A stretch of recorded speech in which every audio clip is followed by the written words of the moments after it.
এটা হলো ছিম ভর্তা। এটাকে করতে গেলে প্রথম কড়াইটা গরম করে নিয়ে এর মধ্যে একটু তেল ঢেলে দিয়ে তেলটাও একটু গরম করে নিয়েছি। তার মধ্যে দুটো কালো জিরাও দিয়ে দিলাম। দেওয়ার পরে দুটো শুকনো লঙ্কা ছিঁড়ে ওটাকে ভালো করে ভেজে নিলাম। ভেজে নেওয়ার পরে ওর মধ্যে দুটো রসুনও দিয়ে দিয়েছি। রসুনটাও একটু ভেজে নিলাম। তারপরে আমি সিদ্ধ করা ছিম এর মধ্যে দিয়ে এটাকে আবার একটু খুন্তি দিয়ে নাড়িয়ে নিলাম। ভালো করে নাড়ানোর পরে এটাকে পুরো মিশিয়ে নিলাম সব কিছু। মিশানোর পরে তার মধ্যে একটু হলুদ দিয়ে দিয়েছি। হলুদ দেওয়ার পরে তার মধ্যে আমি আবার একটু নুনও দিয়ে নিলাম পরিমাণ মতো। যে যতটুকু হবে ততটুকুই নুন দেবে। দেওয়ার পরে এটাকে ভালো করে আমি নাড়িয়ে নিয়েছি। ভালো করে নাড়িয়ে নেওয়া হয়ে গেল। তারপরে এটা কিছুক্ষণ পরে ওটাকে খুন্তি দিয়ে ভালো করে একটু চেপে চেপে নিলাম, যাতে একটু থেতলে নিলাম, যাতে একটু ভালো করে ওটা মেশার পরে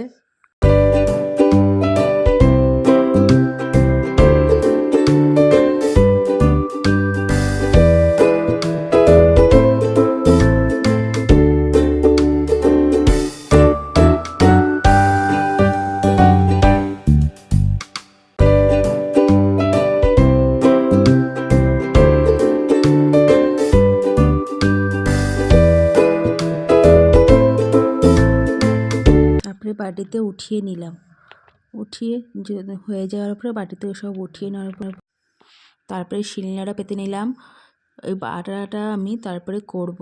ওটার মধ্যে আমি দুটো সর্ষে, দুটো কাঁচা লঙ্কা দিয়ে ওটাকে আমি ভালো করে বেটে নিলাম।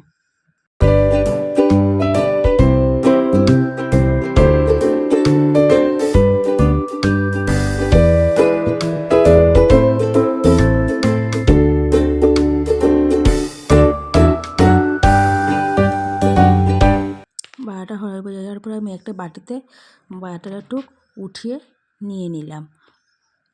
তারপরে আমি ওটাকে নিয়ে কড়াইতে আবার একটু নিয়ে নিলাম। নিয়ে নেওয়ার পর ওর মধ্যে আমি একটু চিনি চিনি দিয়ে ভালো করে ওটাকে আমি নেড়ে নেওয়ার পরে তারপরে আমি ওটা ভালো করে নেড়ে নিয়েছি।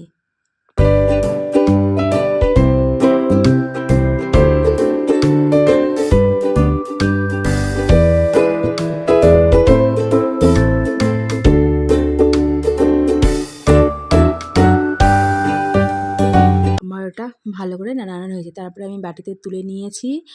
নেওয়ার পরে বন্ধুরা, তোমরা একটু গরম গরম ভাতে এটা একটু খেয়েও, এত ভালো লাগে সত্যি, দ্বিতীয়বার আবার বলবে যে না আমি আরেকবার একটু করে খাই। এই বলে আমার ভিডিও শেষ করছি বন্ধুরা, বাই।